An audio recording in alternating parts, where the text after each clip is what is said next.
still my town. My town. Hello, welcome back to Connecting Clarkston. This is season 4, episode 5.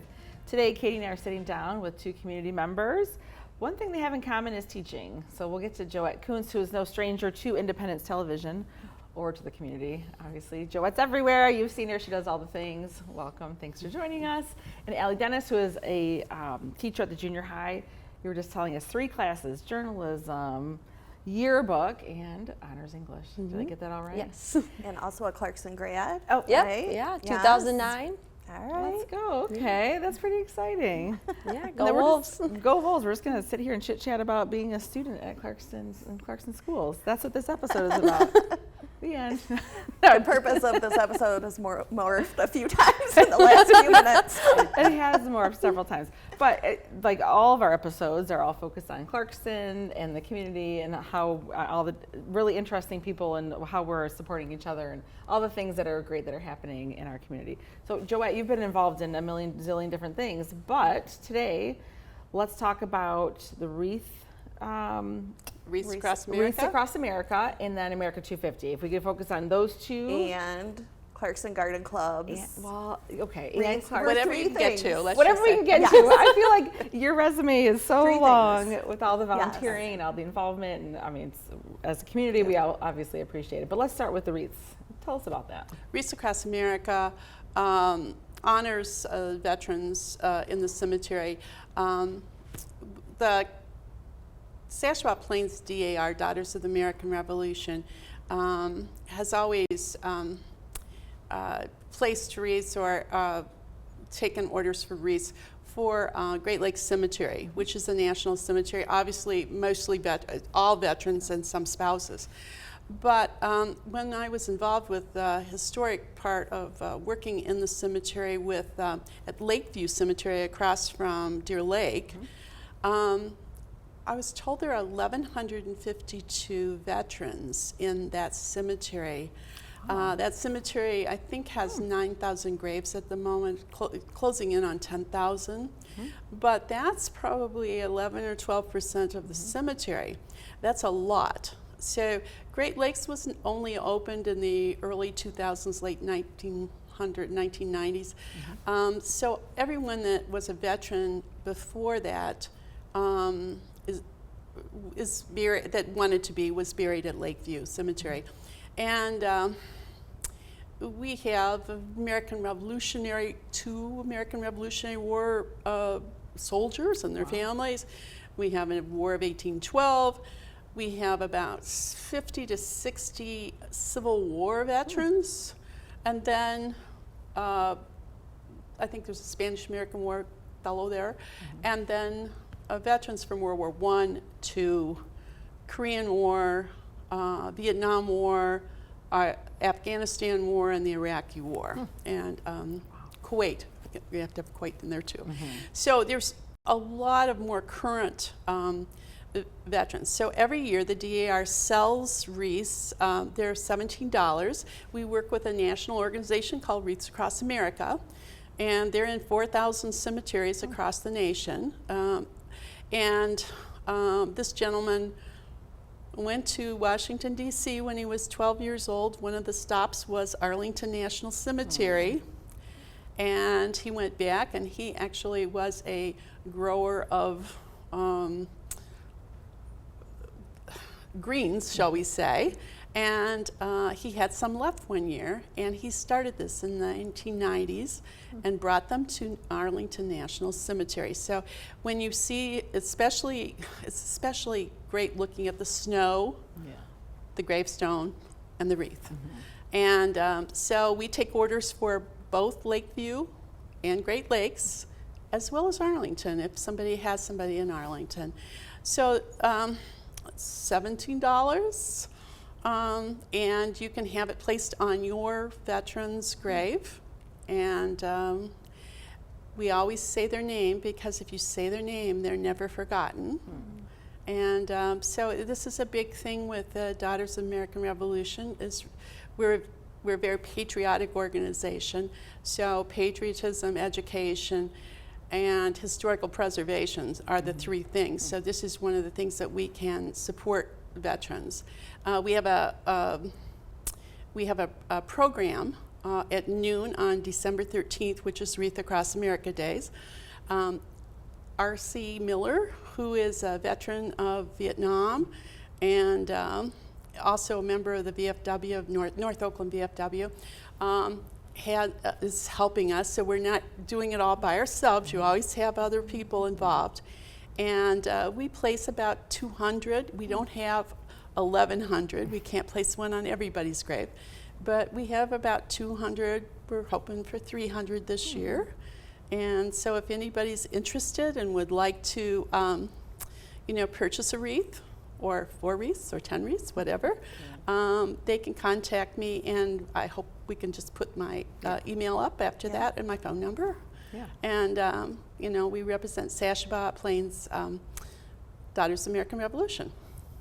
So if I purchase a wreath, do I designate whose grave it goes on if I am not related to the Well, some veteran, people have, a husband, a father, a grandfather, and they do designate, and we make sure that it goes on that person's grave. We have a list of graves of everybody in that cemetery.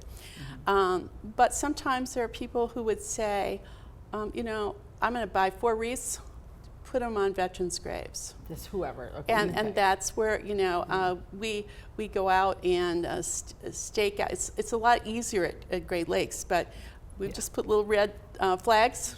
And so the people that come to the ceremony, which is about a 15-minute ceremony because it's a little chilly on the 13th of December, then we tell them where the graves are, and they will know from there. So they go up on December 13th? They go up on December 13th. And how long do they stay up? Well, they stay up until the cemetery people feel that they should come down. Okay. At Great Lakes, they come down in January. Here, they come down probably in March, early April, something like that. Depending on the winter, they will stay green. There's a red bow on them, and so they look nice. Okay. Yeah, and so if people are interested in looking, like going through, I know people, take some time, and especially at Lakeview Cemetery, it gets a lot of walkers. There's a lot of walkers. It's right there on the lake, so it's It's a beautiful place. It's a beautiful place. It It's a is. cemetery, but it's beautiful. It is, but we have to take advantage of Yeah. all spaces. Yes. So if you're walking through in a winter walk, you might see some wreaths, and that'll Yeah. explain it. So that is directly from Daughters of American Revolution. Like Yes. that's so the information is there. And the North Oakland VFW is kind of involved in that. VFW, to be in the VFW, you have to be a person who served overseas. RC was a person who served in Vietnam, and he's a local resident here, so he has been very helpful to us, to help us along the way. It's just an honor and respect. My dad is here. Whitey Tower, one of our former supervisors, is right across the road, or right across the pathway, or from my dad. And you look at some of these graves, and one little story. RC was asking me, do we have a list of killed in action? Because there are soldiers in that cemetery that were killed in action. And one of them was, his name is Morton. His father's buried there, and it kind of piqued my interest because he was in World War I. But when I looked at, when I was looking at the ages, he was like 14. Oh. And now you have to remember early 1900s. People didn't only 9% of the people graduated from high school back then. So, but he was a Marine, and he was a bugler, and so that probably was the reason he got in. And that people weren't as age conscious back then. But right next to him is his son, and his son was killed in action in Korea. And I do genealogy, so I was looking up. Well, he had a brother. Well, his brother, he was killed in. Back to the son. The son that was killed in action was 21 years old. he had a brother that probably died in the, I don't know, 1980s, but he's buried at Great Lakes because he also was in the military. And, you know, but Great Lakes was here when he died. Right. So, Yeah. you know. Yeah. But there's always a story behind all of those people. Totally. Always a story. Right. Well, and it's very like the Great Lakes Cemetery is very impressive. You know, it's Lakeview is really quaint and it's beautiful. Great Lakes is impressive and it's a little more, I don't know, something about it like. It's uniform. It's austere. just like the military. Yeah, It's very uniform. It feels formal. It feels like you have to, you know, anyway, interesting experience. And then so America 250, let's talk about that, what that means and what's happening for America 250 next year. Okay, well, Clarkston and Independence Township have a committee that's working on America 250. And right now in the news and the press, you're hearing all of this about, oh, the Army's having a 250th birthday. Well, that was in June. The Navy had one in October 13th. And now I think it's the 11th of November is the Marine 250. And you know, that's a lot of years. Well, the Second Continental Congress came together in Philadelphia, and they were looking about, you know, declaring themselves free. But they were very smart.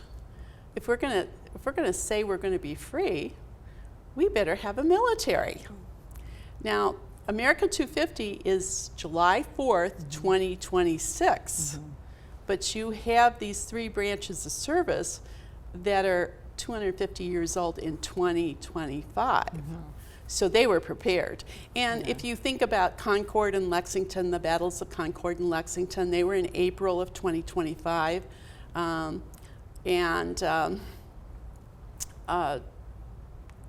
Battle of Bunker Hill was in 2025. So we were fighting in 2025, even though we did not declare freedom until July 4th. And it was really kind of July 2nd when they took the vote. But July 4th is a good date, and that's always been there. They didn't sign the declaration until August, so took them a little time. But they declared their freedom from England. They tried a lot of things to not everybody was in agreement that we needed freedom. Maybe we could have just a little more rights, we could have a little more freedom, but we would stay with England. But King George would have none of it. And so we declared our freedom and went to war. And so it's the 250th year. For some of us, it probably will be the last big celebration we have. I mean, I'm not going to be here 50 years from now. But I was here in 1976 when we had 200 years. We had a big parade in Clarkston, and my kids were rather young then. And, you know, it was a big thing then, too. So what are their plans for this one? You know, what's we have lots of things coming. We have the battle. I knew I'd forget this battle. While you're looking, the battle. A little tidbit that we need to put out there that I am a bicentennial baby, so this means a lot to me this coming year. Just a little tidbit. While you're looking at your notes. We know how old you are. Well, I did reveal it, yeah. I will be. The Battle Fest American Revolution Mobile Museum is coming. And it will be here January 3rd through January 10th of this coming year, like about 2 months. It will be at the library. It's free for everybody to come and see. We'll have a lot of different things coming through. We have talks. We have programs on the television or on cable station. There is concerts that are going to be held from the schools that will be patriotic in nature. Village Players will be doing a play that's kind of, patriotic in nature. So there will be a lot of different things, different organizations will be doing on their way. Next year, you're going to see on Main Street, the garden club's going to plant the planters in red, white, and blue. Okay, nice. So we're just asking organizations to do something that you normally do, but think of it maybe in a more patriotic or content of Declaration of Independence. And of course, it's the parade. The parade will be the culminating event, and Independence Fest with the Parks and Rec. Okay. Well, yeah, it's going to be a big year for lots of reasons. And you can buy, this is at the Graphic Wizard on Clarkston Road, and you can buy your t-shirts and swag there. That's amazing. So I feel like everything right now is kind of in the planning stages, right? And you're spearheading everything and probably a really good contact person if anybody has any ideas or wants to get involved at this point, right? And we'll put the contact information out there. Yes. Julie Meredith from the library is another person, as well as Lisa Christensen from Independence Township.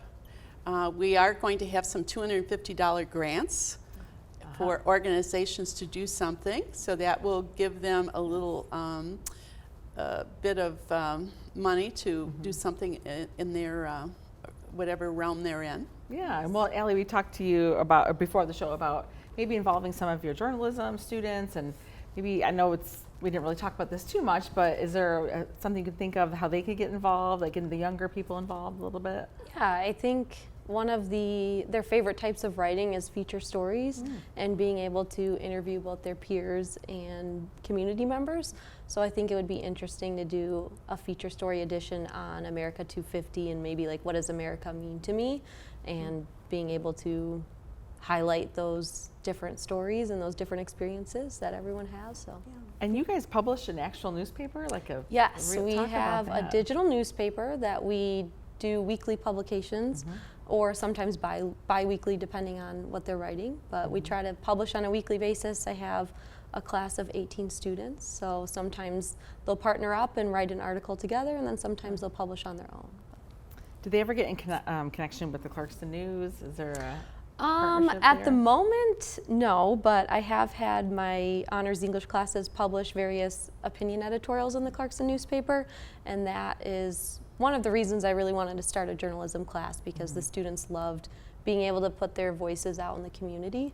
So I think that would be a great connection to make soon with the journalism class. Yeah. I'm curious, just this is maybe off topic, it's not about America, it's about AI. I'm actually really curious about how does that get handled, especially if you're writing opinion pieces, and Right. how does AI come into journalism? So actually I have a student right now writing both an opinion piece on AI and whether or not we should be utilizing people's faces within the AI realm and things like that. And we were just talking about that at debate club before I came here today. Yeah. So I think it's a learning experience and a learning curve for everyone at the moment, but I haven't seen it negatively impact my students' writing because they've done feature stories. So right now they've like interviewed community members and their friends. They've done listicles, and they had so much fun writing those because they're all opinion pieces, like top 5 spooky movies for Halloween. And so I haven't seen that come into their writing yet, but knock on wood, because their opinion pieces are due tomorrow. So we'll see if we have that issue. But at the moment, luckily, I haven't seen that. Are they allowed to use AI as a tool, or like what's the parameter? We try to avoid AI in general, but I say if you're tempted to use AI, use it as a way to like brainstorm different topics that you could potentially write about, rather than it actually going and doing the writing for you. It must be tough, and I don't know why. I think we were just talking about this at home the other night. My son's writing his Common App essay, and it came up because in the business world, people use AI all the time, right? Like it's part of, if you're going to craft an email, you might check with AI. We use it. Check with AI, get some ideas. Maybe they can rewrite it. So I wonder where the line is between, school, you're learning, you have to learn the craft of writing, but also the second you get to the business world and or whatever job, you're probably going to be using it as a tool like everybody else is. So you need to learn how to use it, but like what's that That must be Right. hard in your position. I don't envy Absolutely, what you're especially doing. with 8th and 9th graders. Of I think, course, yeah. yeah. And Finding what it's journalism, appropriate. right? journalism, I mean, yes, right. Like the goal is to have the foundation, but I think Yeah. was Gary Call on with us, and we Yep. had asked him, which we were real curious to see what his response was. With students right now, it's a novelty. Yeah. You know, I think that, obviously there's some, in our code of conduct, we call it academic dishonesty, cheating, that Yeah. goes on with that. Sure. But it can also be seen as a useful tool, right? I mean, we've had teachers that have assigned given students assignments where they've got to use AI, and then they review that in class and look and see, well, is this what you would have done if you were doing the assignment? So, I mean, AI, the kind of sci-fi implications, I think, have everyone terrified. Right. But in the world of education, AI will probably end up being a useful tool, and change comes so rapidly right now with everything, yeah. right? That's what I think that we're going to have to adjust to in the future, is just the rapid change. You know, 20 years ago, if something like AI came out, you might have 3 or 4 years in order to figure out how you're going to work with that. Now, you've got like 3 months. If you know? that. Yeah. Yeah. Yeah. Good so- luck. I know. So good luck. So good luck. Let's talk about something else. It's a little easier. The pack press that you started. Talk about that. So the Pack Press is our student newspaper, and like I said, they're writing various types of formats. So they have done arts and entertainment pieces. They have done feature stories. They are doing opinion editorials at the moment, and they get to pick a topic of their choice that they feel strongly about. And I encourage them always to stick to local news, local issues that might be happening within the school or within the community or in Michigan in general. They've also covered some news pieces recently that they had a really fun time writing about homecoming, about the homecoming game. They've covered sport pieces, and it's just a really unique experience for a lot of these students because they're not used to writing for such a large audience and maybe not used to writing for their peers to read as well. So a lot of their peers have been reading these stories, and they're also featured in them. They've been posted all over the school and on Google Classrooms, and they're just really enjoying getting their voices out there. So in the Connecting Clarkston app under community resources, we've been trying to build out this local publications section, which right now it houses Stroll Oakhurst, and now it houses the Pack Press. So we're excited to hopefully get to a point where we can spotlight some of those stories too. I think it's a really cool thing. Do they have journalism at the high school?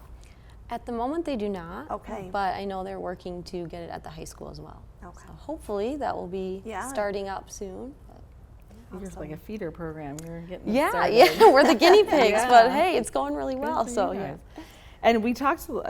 Katie was talking about the Humans of New York or the Humans of Clarkston, right? Were we talking Yes, about this? yep. Can we talk about that? And Yeah, so Humans of New York is basically a photo blog, and my favorite photojournalist is Brandon Stanton, and he's the one who created Humans of New York, and basically he goes, in the city of millions and millions of people, he makes people feel seen and he makes them feel heard, and he just shines a light on the essence of who they are and being able to capture their story, and I think that's just so amazing. And so my students watched kind of like the inspiration he took from Humans of New York, why he does what he does, and like some of his favorite interviews.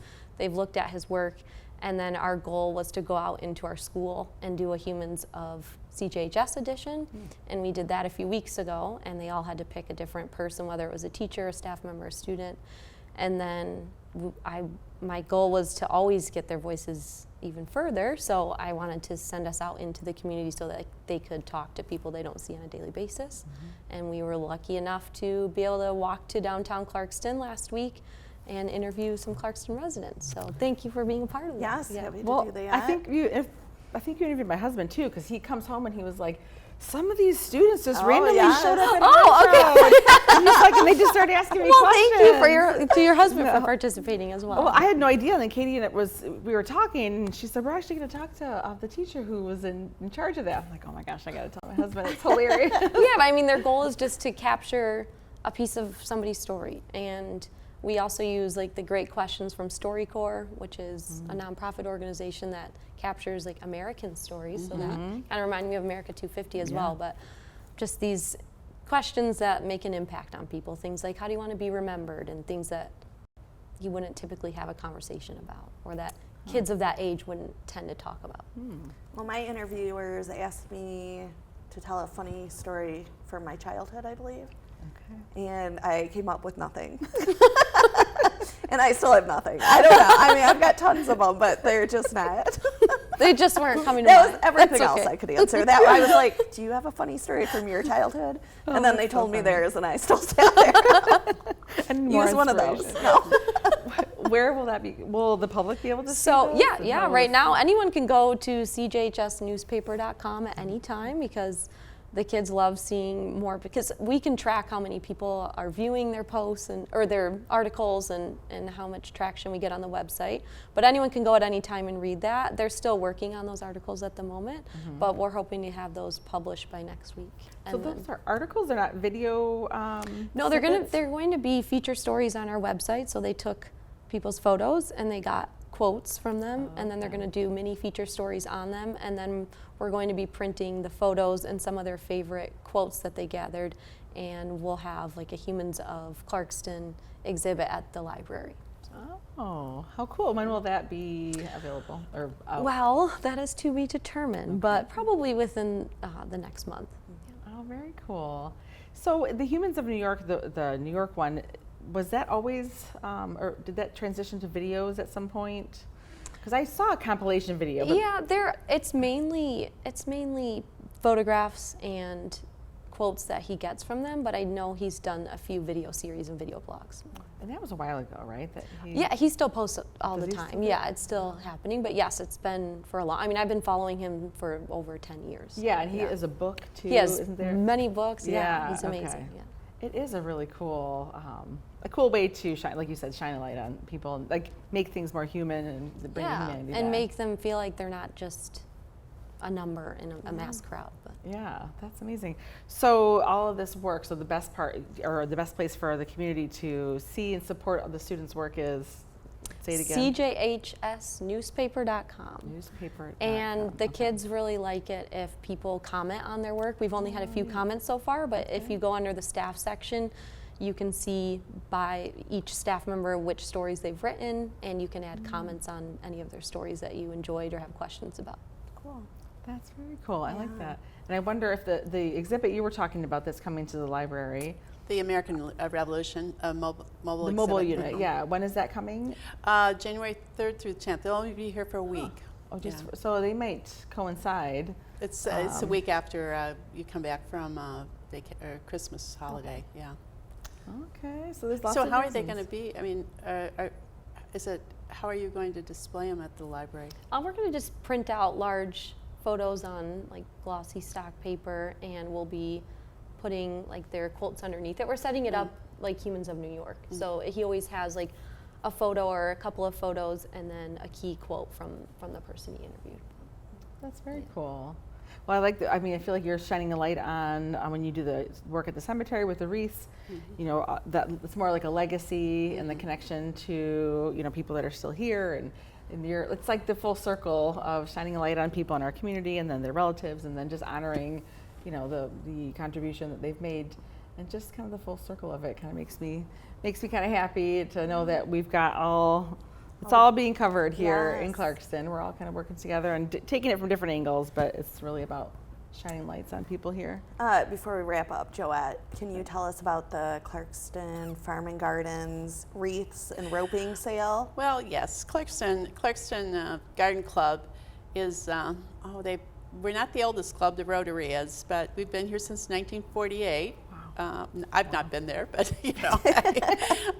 but every year they've sold wreaths, roping, and cemetery blankets as a fundraiser. But that all has to do. You can go to our website, clarkstongardenclub.org, and purchase right on the website. But the money from those wreaths, roping, and they're all fresh greens, is used for scholarships at the high school, mini grants for K-12 teachers. It's used for the library.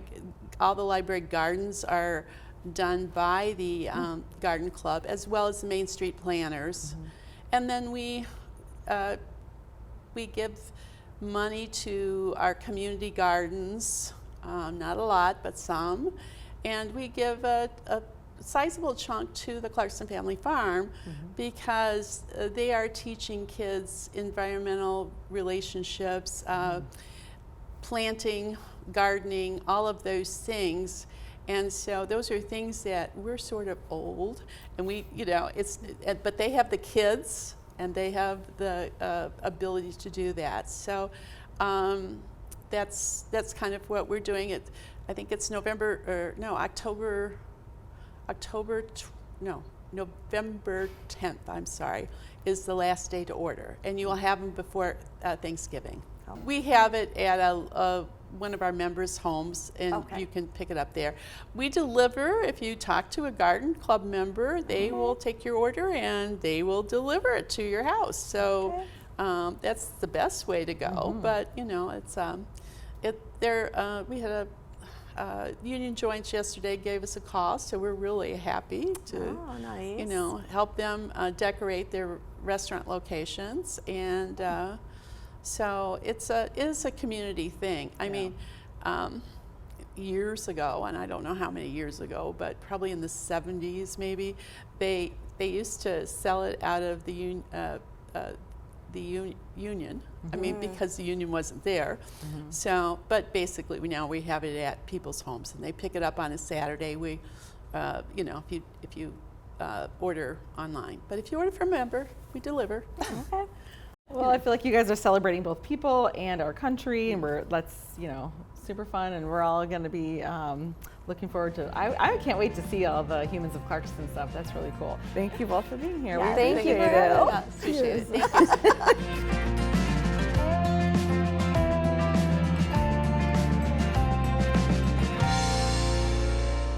This podcast is brought to you by Independence Television, located inside Clarkston High School. The views and opinions expressed in this program are those of the speakers and do not necessarily reflect the views or positions of Independence Television, Independence Township, or Clarkston Community Schools.